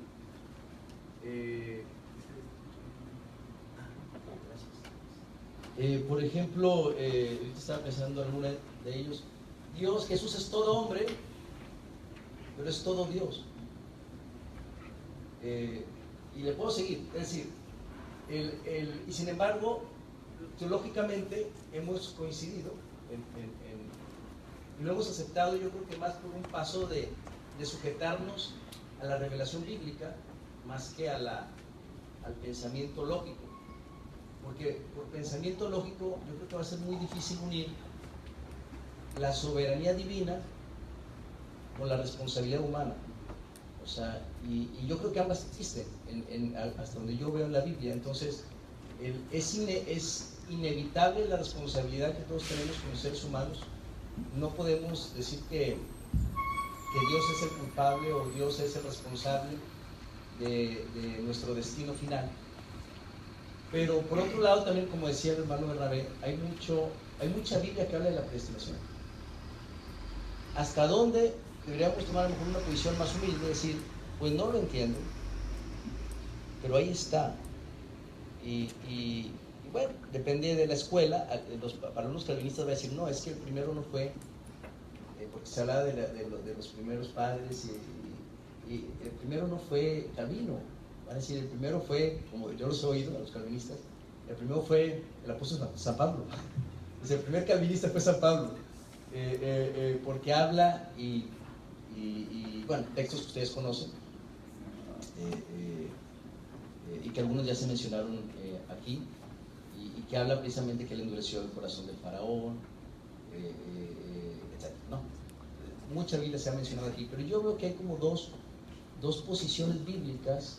Y yo las veo ahí, y en la Biblia, y cómo, no sé si sea correcto, o sea, a lo mejor una manera de evadir la responsabilidad que tenemos de pensar, que pues, es importante reflexionar. Pero pues hay textos, por ejemplo, que dice: ¿quién, oh profundidad de las riquezas, de la ciencia, de la sabiduría de Dios, cuán inescrutables son tus caminos e insondables tus veredas? Y si queremos llegar a la lógica de todo, o sea, por la filosofía humana, y premisa, o sea, un proceso dialéctico, de decir premisa 1, premisa 2, y aquí ya no llegué al punto, pues vamos a tener problemas también con otras doctrinas, que ahí no hemos tenido problema. Y podemos seguir, por ejemplo, en el pecado nació en el cielo, una revelación de Satanás, y por qué fue el primer pecado, si no había pecado, y cómo es que se sembró el primer pecado. Y bueno, vamos a meter unos nudos bastante complicados. Entonces, yo veo ahí, sobre todo, por ejemplo, el último punto de la seguridad de la salvación, o de la gracia divina. Yo personalmente, en vida espiritual, me siento tan incapaz de llegar, si no es porque aquel texto de Jesús que dice: para lo que vosotros es imposible, para Dios es posible, o el texto de Jesús que dice: muchas viudas había en Sarepta, pero a una fui yo. O sea, a una fue, perdón, Elías, etcétera. O sea, si no me amparo ante la gracia divina, que es a pesar de mí, y eso no significa un cheque para hacer lo que se me antoje, porque también se habla mucho de la responsabilidad humana, y está ahí, o sea, en la Biblia está la responsabilidad humana, que somos responsables, pero siento como que a veces, por un camino o por el otro, si lo llevas a las últimas consecuencias, usando la Biblia, podemos caer en incongruencias, pudiésemos caer. Pero bueno, no soy teólogo, lo estoy viendo desde la barrera, por eso es mi pregunta. Pero, hermano, ¿nos podría especificar de manera breve y concreta cuál es la pregunta en sí? Bueno, mi pregunta en sí es: ¿por qué no pueden coexistir las dos bíblicamente, de la responsabilidad humana y de la divina gracia de Dios, o sea, sublime, soberana, de la voluntad de Dios, que Dios es soberano? Él es Dios, pero yo soy responsable. Gracias. Voy a nomás a tomar un puntito y luego dejar a los teólogos responder. Aunque todos somos teólogos, porque todos tenemos un concepto de Dios, y Dios espera que usemos nuestra mente para su gloria. Y los que son alumnos de seminario, espero que sepan eso, ¿verdad? Entonces, una de las razones por las que yo también acepté esta invitación fue para compartir con ustedes la humildad necesaria que se necesita para acercarse a estos temas. En el momento donde la palabra de Dios empieza a endurecer tu corazón y aumentar tu orgullo, ya no estás bien. Y tienes que ser muy sensible a eso. En el momento donde tú ya no puedes convivir y tener comunión con un hermano con posiciones diferentes de estas, tu corazón no está bien. En el momento que empiezas a contender, tu corazón no está bien. Te lo dice alguien que aprendió a la mala, que alguien que tuvo que llegar al Espíritu Santo y decir: no estás bien, arrepiéntete, porque hay orgullo en tu corazón. Y el peor orgullo, que es el espiritual, que es el con el que Jesús tanto habló. Así que tú que estás aquí, que quisiste palomear tu listita de ya sé que soy, ten cuidado. O ya tengo los puntos para debatir con mi amigo presbiteriano, ten cuidado. ¿Ok? De verdad, ten mucho cuidado. Sigue hablando con tu amigo presbiteriano. Yo tengo amigos presbiterianos, y tengo amigos metodistas, y tengo amigos en todo el cuerpo de Cristo, y me encanta platicar con ellos, pero desde un punto humilde. ¿Quién entendió la mente del Señor? ¿Hasta dónde llegamos con esta soberanía y esta responsabilidad humana? Y ahí hay un meollo de decir, por eso Pablo dijo: oh, cuán grandes son tus riquezas, insondable eres tú, ahí en Romanos 11, ¿verdad? Los últimos versículos. Así que lo único que yo quiero aportar es esta humildad que se necesita, que necesitas tener, ¿sí? No porque Juan Calvino escribió sus instituciones a los 20 tantos años, tú ya tienes que tenerlo definido, ¿ok? Tienes que subir este monte de doctrina con humildad y con mansedumbre, siendo guiado por el Espíritu Santo en la palabra y en la comunión unos con otros. ¿De acuerdo? Entonces, eso, o sea, si yo te vengo a decir algo, olvida de que la salvación no se pierde. No, es, sé humilde, porque si no el Señor te va a humillar. ¿Sí? Sé humilde y acércate a esto con humildad. Ahora, ¿hasta dónde me voy a meter? Hasta que tu mente siga exaltando a Cristo. Es decir, Dios espera que utilices esas neuronas que Él te ha dado, que son completamente funcionales. ¿Ok? Él espera eso, Él espera mentes que piensen para la gloria de Él. ¿Sí? Y entre más le conocemos, más humildes somos. Entonces, ¿cómo conciliar esto? Pues yo creo que es parte del corazón de esta mesa redonda, de cómo conciliarlo y cómo estar hermanados unos con otros.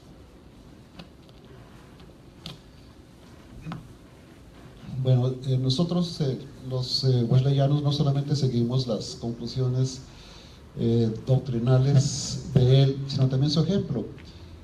Hay que recordar que el mejor amigo, el amigo del alma de Juan Wesley fue un calvinista, Jorge Whitefield, y que Jorge Whitefield antes de morir había dejado manifestado su deseo, que él quería que fuera Juan Wesley el que hiciera la oración en el culto fúnebre de Whitefield. La oración era más importante que el sermón de ese culto fúnebre. Bueno, estuvo ahí Juan Wesley para orar y darle gracias a Dios por una clase de hombre santo como lo fue Jorge Whitefield. Entonces ahí está el ejemplo para nosotros. Ahora bien, aquí hay algunos muchachos que son alumnos de un servidor, una clase de doctrina metodista, y son testigos que yo he dicho, en toda la época de la Reforma no hubo una mente más ágil que la de Juan Calvino. Ni Lutero, ni Zwinglio, ni Melanchthon, ni ninguno. Fue la mente que organizó la doctrina para las iglesias reformadas. Una tarea que comenzó a los 22 años de edad, una edad pues muy corta para tener esos alcances, ¿no? Y he manifestado mis respetos hacia los calvinistas y hacia la propia teología metodista, bautista o calvinista. Pero por otro lado, tenemos que tener una definición. No podemos andar ambivalentes por dos lados, porque no estamos a gusto, ¿verdad? Nuestro corazón no puede estar en paz si no tenemos una idea clara que es la nuestra, no para pelearnos, sino para entender el bosquejo bíblico de la salvación, qué es lo que la Biblia enseña. Entonces, para eso tenemos a fuerzas que tomar una definición, porque no se puede andar con las dos, es imposible. Ahora, tratando de entender la pregunta que nos hace el hermano, ¿qué tanto entender de la soberanía de Dios? Bueno, yo tengo que contestarle desde un punto de vista arminiano wesleyano. Yo le diría, Dios es soberano definitivamente para muchas cosas, pero Dios es amor también. Y una teología que pone esos dos atributos en conflicto, en pleito, es una mala teología. O que ponga en conflicto los atributos de Dios, cualesquiera que sean. Entonces, mi teología armoniza. Dios es soberano sin sacrificar su amor. Y yo creo que Dios es amor sin sacrificar su poder soberano. Entonces, Dios es soberano para salvar, pero su amor me da a mí la oportunidad de estar de acuerdo con Él para que el milagro de la salvación se haga. Bien. Voy a hacer una solicitud a todos ustedes. Sé que hay muchas preguntas y que hay respuestas muy amplias, pero ya son las 8:32. Esto se supone concluye a las 8:30, así es que por respeto a ustedes, que son los que están atendiendo esto, queremos pedirles que las preguntas sean breves y concretas, al igual que las respuestas, por favor, para que entonces más personas puedan expresar sus dudas y todos podamos aprender mucho. Una vez más pido, ya se habían levantado manos de este lado, entonces le voy a dar preferencia a este lado. Primero Brenda y luego David.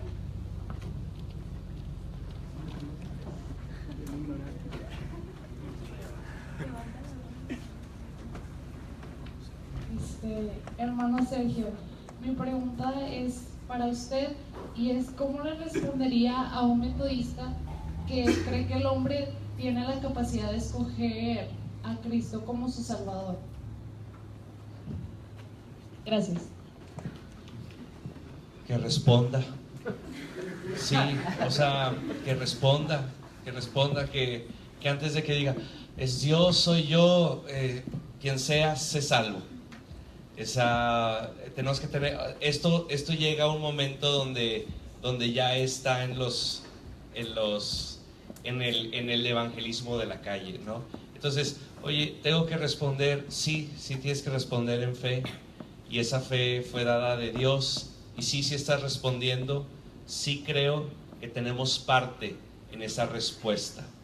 Entonces, yo le diría, ¿qué le dirías al que me preguntas que si respondo? Sí, respondo, y se salvo.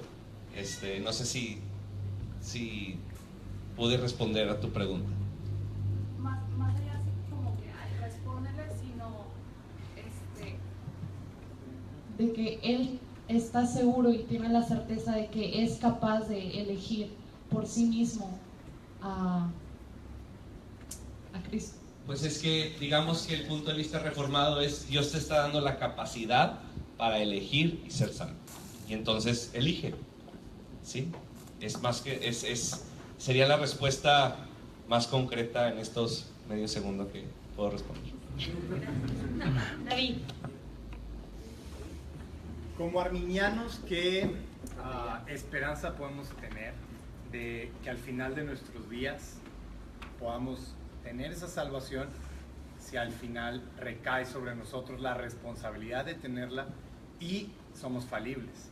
A contrapunto del calvinismo, de que pues Dios es soberano y es perfecto y Él nos puede sostener. Sé que hay medios de gracia, pero para el arminiano y calvinista, pero al final recae la responsabilidad sobre nosotros. Entonces, ¿qué esperanza? Y no caer en ese pánico de que tal vez el día de mañana inicie el proceso por el cual yo me deslice de la fe y yo no puedo ser, pues, actor, ¿no? O sea, o tener esa perfección para que el último día de mi vida me mantuve en la fe y no caí en una apostasía.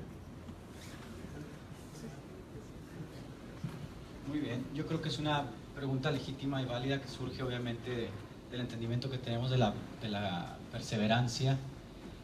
Yo creo que yo tengo miedo de lo que desconozco, más tengo un temor reverente a Dios porque lo conozco. Es decir, yo no puedo ir por la vida teniendo temor, porque luego ese es como un argumento de los calvinistas, de que uno debe andar con temor porque no sabe si realmente pueda perseverar en su salvación. No, mi confianza está totalmente puesta en Dios y sé que es por Dios que yo puedo perseverar. Lo que yo estoy diciendo es que Dios nos ha dado los medios de gracia para perseverar, más lo que el calvinista está diciendo es que tú vas a perseverar a expensas de todo eso, a expensas de ti mismo, a expensas de los medios. Dios te va a hacer determinantemente perseverar. Yo creo que Dios tiene esta sinergia, como decía Clemente de Roma, con el hombre, que le otorga los medios para que él persevere. Yo no tengo que estar temiendo porque yo estoy cumpliendo los mandamientos del Señor como Él me lo pidió, amando al Señor con todo mi corazón, con todas mis fuerzas, de manera que tengo un temor reverente por saber quién Él es, más no miedo de perder. Gracias. De este lado, Juan Carlos. La pregunta es más para los arminianos. La palabra preconocimiento, o a los que antes conoció, a estos predestinó. ¿Estos predestinados serán salvos contundentemente o no? ¿O es una posibilidad más bien? Los preconoció y entonces es una posibilidad de que sean salvos, o a estos que preconoció también predestinó y serán salvos. Es una pregunta antes de otra. Respuesta rápida. La idea de que los preconoció quiere decir que Dios vio la sincera entrega del corazón a Cristo y la permanencia en esa entrega de por vida. Eso es lo que significa que los conoció antes. Entonces, no hay una posibilidad, son salvos. Pero son salvos no porque Dios dijo sin el rol humano, sino lo son porque Dios supo que iba a haber esa entrega. Es la conjunción de la gracia de Dios que se ofrece y la respuesta humana que responde a esa necesidad, a esa gracia. Cuando ese ofrecimiento y esa respuesta son la misma y permanecen hasta el final, no hay duda, hay salvación. Ahora, de hecho, y ya que agarré el micrófono, respondiendo un poquito a lo que decía el hermano, realmente yo creo que las personas que pierden la salvación son casos excepcionales. La inmensa mayoría de los que verdaderamente son salvos permanecen en la salvación hasta el final, porque la gracia de Dios ofreciéndose, el uso de los medios de gracia que me despiertan una creciente admiración y un creciente amor y una creciente gratitud hacia Dios. Bueno, no hay demonio, ni hay atractivo humano, ni hay afán de la vida que sea más poderoso que esa relación. Entonces, realmente la conjunción entre el amor de Dios y la respuesta de fe de la persona es una conexión que está diseñada para permanecer mientras que la persona tenga su cabeza en su lugar y siga conservándose en esa responsabilidad. Para mi opinión, son excepcionales los casos donde esa conexión se rompe.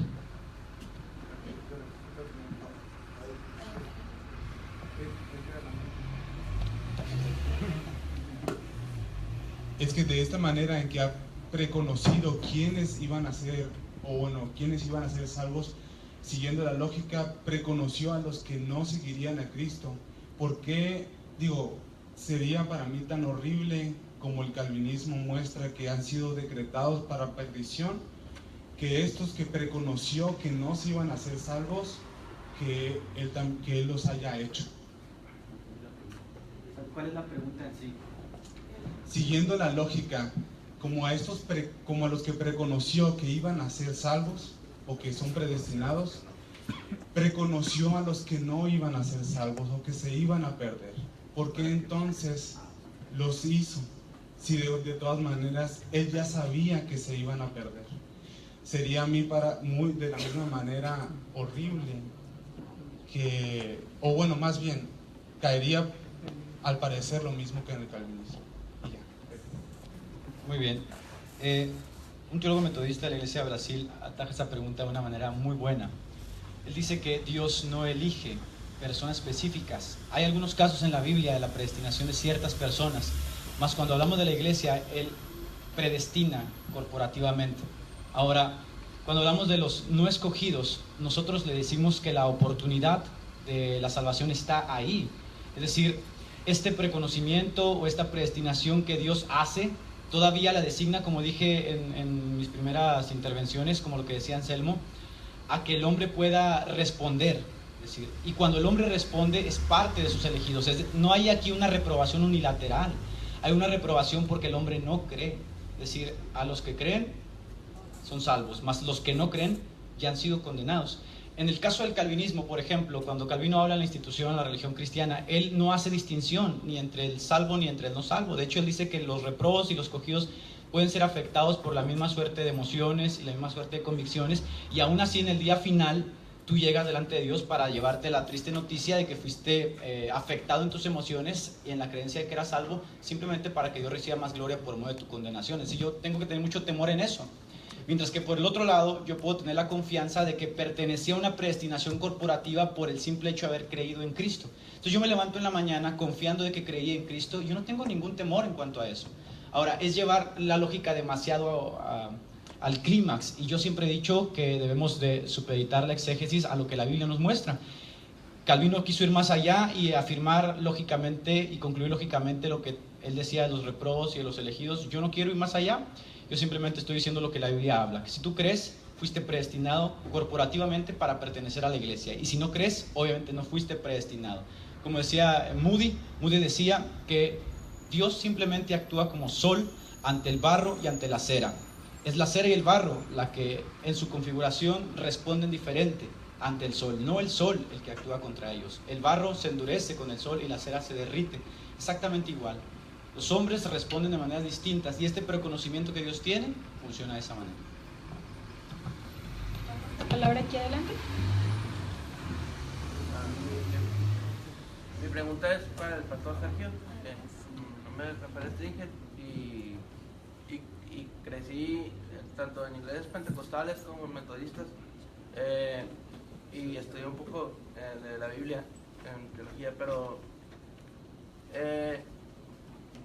yo he estado en el debate de calvinismo contra arminianismo desde los 16 años de edad, porque estudié en una prepa bautista reformada, y ahí yo no tenía idea ni qué era el calvinismo ni con qué se comía o qué. Y empezaron a decir que la salvación no se pierde, y se hicieron debates y todo eso, y le entraba. No tenía ni idea. De hecho, hasta hice una tarea en la cual saqué 100, pero era de redacción, y defendí el arminianismo, quién sabe cómo, pero me puso el maestro me puso 100 por el trabajo de... Pero bueno, ahí va mi pregunta. En el metodismo, Juan Wesley decía sobre la perfección cristiana. Mateo 5:48, seamos vosotros perfectos, así como vuestro Padre en los cielos es perfecto. La palabra perfecto es pleno, es teleios, pleno o maduro, en amor. Desde el versos 38 hasta el 47, están las enseñanzas del amor de Dios, del amor de Cristo, como las enseñanzas de llevar la milla extra, amarás a tu prójimo como a ti mismo. Es el amor del cual está hablando es el amor ágape, que es el amor sacrificial, el amor superior al amor filios, al amor eros.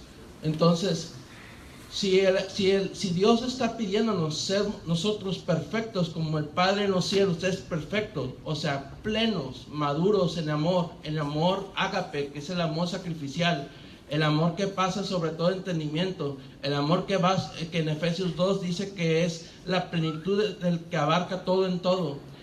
Y si el Dios calvinista dice que nada más ama a unos elegidos y a los otros dice que está la ira de Dios sobre ellos, y Dios en sí mismo, la dicotomía que se deriva de eso es que Dios los odia y se glorifican llevarlos al infierno. Entonces, ¿por qué Dios me pide ser perfecto en amor ágape, si Él no lo puede dar?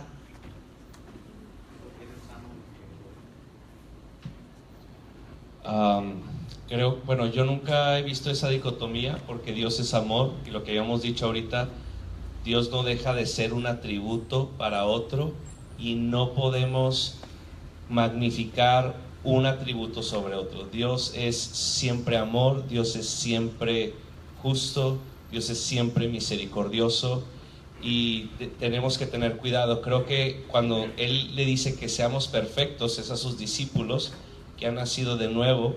Creo yo que eso lo pondría en la doctrina de santificación, que ya somos considerados santos en un proceso de santificación, es ya, pero todavía no. Entonces, Dios es amor, Él no deja de ser amor. Cuando Él juzgue a las naciones, en su juicio, Él seguirá siendo amor. Pero si Dios no puede dar ese amor ágape, que es el sacrificial, que puede amar a su enemigo, que es aquel que no ha aceptado a Cristo, entonces es una contradicción, porque Dios no me puede pedir algo que Él no es. Dios ya dio su amor en la cruz, ¿sí? Y ya lo dio por sus enemigos. Nadie merecía ese amor. Pero solamente por los elegidos. Y los no elegidos se glorificó en mandarlos al infierno. Ya. Ok, entonces estás diciendo que tú ves esa distinción en el calvinismo. Ok, que Dios deja de ser amor porque a unos no elige. Bueno, es que el calvinismo no dice que Dios elige a unos para condenación, sino que solamente elige a unos para salvación. Y lo otro es el hombre siendo juzgado por sus pecados. Es decir, Dios no los hace pecar, el hombre pecó. Es decir, como dice Romanos, que los dejó a sus pecados. Simplemente es la ira de abandono. No es que Dios los haga para luego juzgarlos, sino que son justos, merecedores del juicio. Pero también Calvino dice que... Tenemos que cortar esta intervención, lo siento. Perdón. Vamos a hacer nos queda tiempo para una sola pregunta más. de este lado se está levantando y posteriormente procederemos al cierre. Entonces, aquí adelante. No, pues bueno, yo creo que el hermano que habló primero, antes que todos, o sea, dio algo muy, o sea, esencial. O sea, la humildad entre lo que, captar esto que es la soberanía de Dios y la responsabilidad humana. Pero bueno, una pregunta ya, para ser breve. Como habían dicho, pues el pastor dijo que tenemos que tener una postura. Entonces yo les pregunto, el arminianismo y el wesleyanismo, ¿de qué manera interpreta, por ejemplo, que decían que es que Dios puede quedar mal parado si dice que unos son endurecidos o unos son predestinados desde antes? Por ejemplo, dice en Romanos 11:7, dice: ¿qué pues lo que buscaba Israel no lo ha alcanzado? Dice, pero los escogidos sí lo han alcanzado, y los demás fueron endurecidos. Dice, como está escrito, Dios le dio espíritu de estupor, ojos con que no vean y oídos con que no oigan, hasta el día de hoy. Y David dice, se ha vuelto su convite en trampa y en red. En tropezadero y en retribución se han oscurecido sus ojos para que no vean, y agóbiales la espalda para siempre. Entonces, ¿cómo respondería el arminianismo o el wesleyanismo sobre esto? O sea, si aquí dice que Dios mismo dice que Él los endureció, o sea, dice que Dios fue... De hecho, el apóstol Pablo dice, mire pues la severidad de Dios para con los que cayeron. El apóstol Pedro también cita que dice, por su desobediencia tropiezan en la palabra para lo cual fueron también destinados. Entonces, ¿cómo responderían a eso? Como la pregunta va hacia los arminianos, bueno, pues puedo decir algo rápido y no te la paso. Bueno, hay que ver las escrituras en su contexto, ¿no? El mismo capítulo 11 lo que está diciendo Pablo es que hizo Dios esto provisionalmente para darle entrada a los gentiles. En el mismo capítulo 11 dice que esos que estaban en incredulidad fueron cortados del olivo original. Pero dice que si dejan de permanecer en la incredulidad, Dios es poderoso para volverlos a injertar. Entonces el propósito de la entrada de los gentiles se cumple, pero la gracia de Dios queda abierta para los judíos si no permanecen en la incredulidad. Así lo dice claramente Pablo, lo cual quiere decir que responsabiliza a esos judíos de salir de su incredulidad y venir a la fe, igual que como los gentiles habían venido a la fe. Pero todavía, como un gesto extra de la benevolencia de Dios, dice, aparte del remanente, en el mismo capítulo, aparte del remanente que está actualmente en ese olivo, Dios ha dispuesto que al final todo Israel sea salvo. O sea, Dios tiene planes favorables de salvación aún para todo Israel en algún futuro. Entonces, hay que amarrar todo el pensamiento de Pablo que maneja en el capítulo 11. En el capítulo 10 dice, mi oración ferviente delante de Dios es por la salvación de los judíos. En el capítulo 9 dice, por quienes sufro. Pablo comienza así el capítulo 9, sufriendo, porque dice, deseo, aún yo mismo ser anatema, con tal de que se logre la salvación de los judíos. Lo cual quiere decir que Pablo no creía en una predestinación incondicional, como por una arbitrariedad de Dios, que Dios endureció y que Dios quiere que siga la cosa dura y que Dios no tiene compasión para ellos. Esa no es la idea de Pablo. Pablo piensa que Dios tiene compasión de los judíos y que pueden ellos proceder a la fe. Bueno, concluyendo, tomando nada más rápidamente este punto, dentro de los atributos de Dios hay un atributo que nosotros llamamos omnibenevolencia, es decir, que Dios es todo amor. Si Dios es todo amor, la pregunta que hizo ahorita Rafael tiene mucho sentido, porque ¿cómo Dios puede expresar su amor con una simiente elegidos y a los otros simplemente los condena bajo la ira para recibir el gloria? Lo que estamos diciendo no es que el arminianismo, para mí, desde mi perspectiva, responda a todas las dudas que existen. Lo que yo digo es que el arminianismo es mucho más coherente con el sentido histórico, con el sentido filosófico, con el sentido de las escrituras, armoniza mucho mejor que el calvinismo. Si yo afirmo lógicamente el calvinismo, yo tengo que volverme un determinista. Obviamente mi vida misma se volverá un vértigo irreal en la manera que concibo las cosas. De hecho, lo vemos en William Cooper. William Cooper es un calvinista que abraza las enseñanzas calvinistas y termina levantándose en la mañana con deseos suicidas. Y la razón por la que termina levantándose en la mañana con deseos suicidas es porque afirma el calvinismo hasta su consecuencia lógica. De hecho, intenta matarse varias veces. Cuando Chesterton habla de William Cowper, él dice que William Cowper es como la manifestación clara de lo que es el calvinismo afirmado hasta sus últimas consecuencias.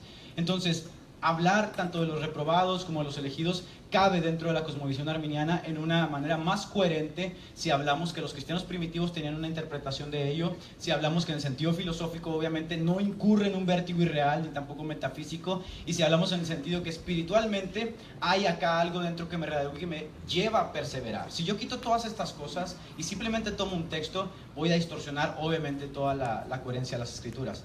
Volviendo al tema del hermano Bernabé, es raro porque los judíos tenían este tipo de pensamiento, que ella era una simiente de elegidos.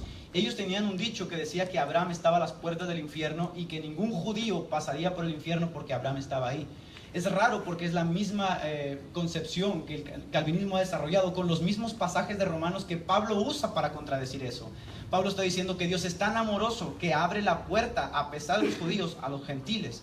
El calvinismo trae esos textos y dice, no, hay una simiente de elegidos otra vez y los demás han sido reprobados para la gloria divina. No entiendo, porque veo en el Señor una cualidad de un amor sufriente, que llora, que sufre, que ama con dolor, pero por otro lado tengo a Calvino diciéndome que Dios se glorifica en la muerte de los impíos. Para mí, y concluyo, el arminianismo, aunque no responde específicamente todas las dudas que surgen en nuestro intelecto, sí debo decir que es mucho más coherente con la tradición apostólica, con la tradición histórica primitiva, que es mucho más coherente con el sentido filosófico, porque no supedita la exégesis a la lógica solamente, sino que la trasciende por medio de lo que las escrituras dicen, y también es mucho más coherente con el sentido espiritual. Entonces, esa sería mi conclusión a la pregunta, y ayudando un poquito a Rafael, que en algún momento alguien, cuando yo fui a abrazar el calvinismo, me lo dijo: ¿por qué Dios nos pide a amar a alguien que Él aborrece? No tiene sentido. Bien.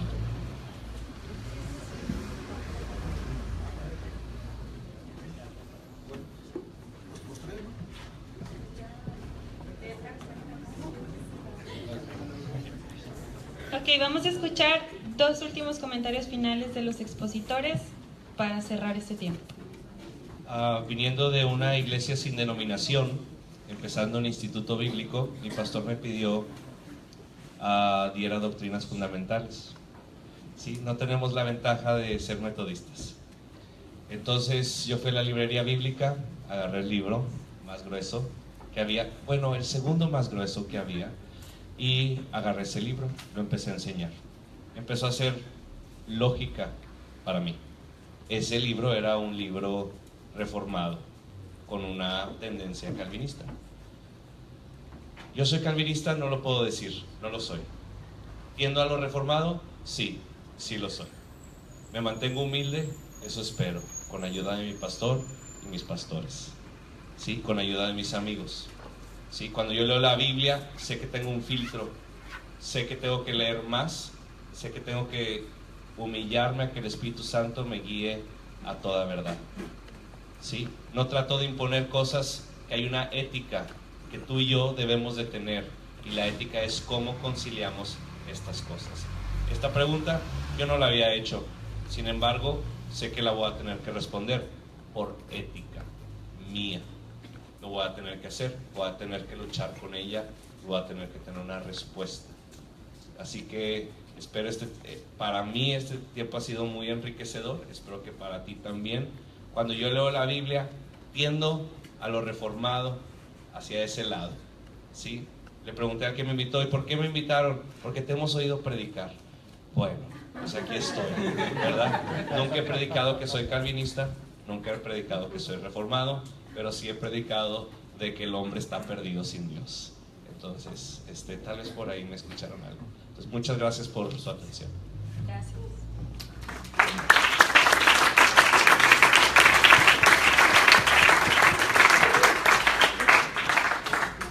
Nada más dos cosas. La primera, el entendimiento de que la reacción arminiana a la doctrina calvinista, ya sea por el mismo Arminio, que era calvinista y que tuvo que pasar por el trauma de tener que dejar su propia teología por una nueva manera de entender el Evangelio.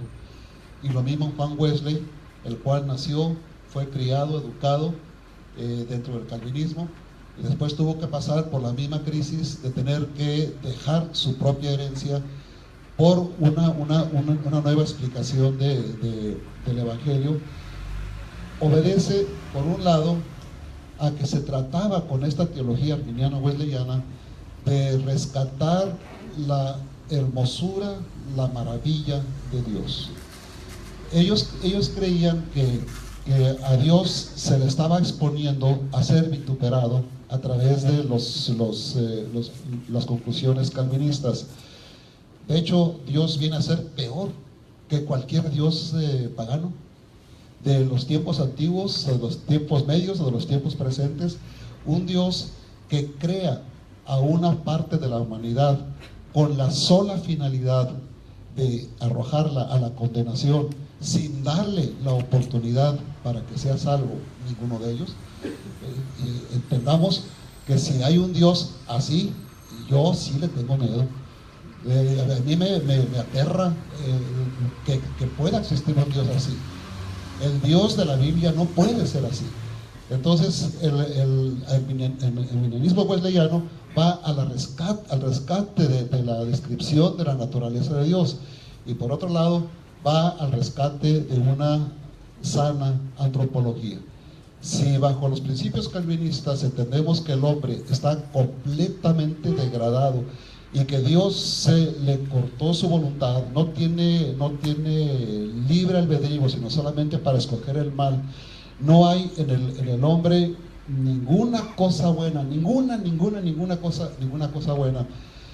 Esa antropología para los tiempos modernos no cabe, no es atractivo, no le hace bien a nadie. El entendimiento arminiano wesleyano de que el hombre, a pesar de haber heredado el pecado original, también Dios a todo ser humano le compartió su gracia para que pueda tener la libertad bajo esa gracia de elegir a Cristo cuando se le presente, me cambia el panorama y no me deja en una descripción sombría y fatalista de lo que es el hombre.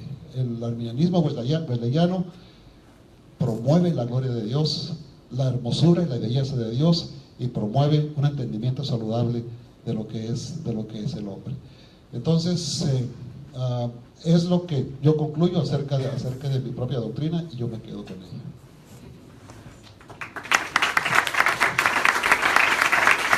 Bien, pues hemos llegado al cierre de este evento académico. Damos las gracias a todos ustedes por estar aquí, y yo creo que nos llevamos muchas enseñanzas de esta noche.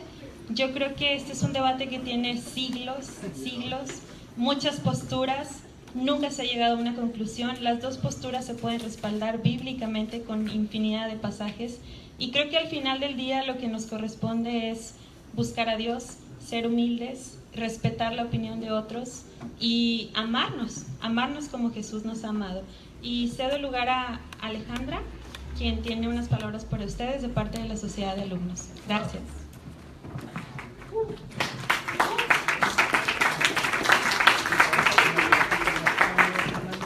Bueno, damos gracias a Dios por la oportunidad que nos dio esta noche de tener este diálogo. Gracias a los pastores, Pastor Edgar, Sergio y Pastor Bernabé, por acompañarnos, por su participación. Gracias a todos ustedes por responder de una manera positiva a este evento. Y bueno, nada más, en la parte de abajo preparamos un refrigerio para todos ustedes. Y antes de irnos también me gustaría invitarlos el próximo año, en el mes de mayo, para ser más exactos, del día 19 al 21 de mayo, vamos a tener un campamento que, bueno, cada año tenemos como seminarios, un campamento vocacional. Y bueno, extendemos la invitación a todos ustedes. Más adelante pues les estaremos dando la información más completa, pero para que tengan ahí en cuenta el evento. Y bueno, pues es todo. Concluimos esta mesa redonda, y que Dios les bendiga.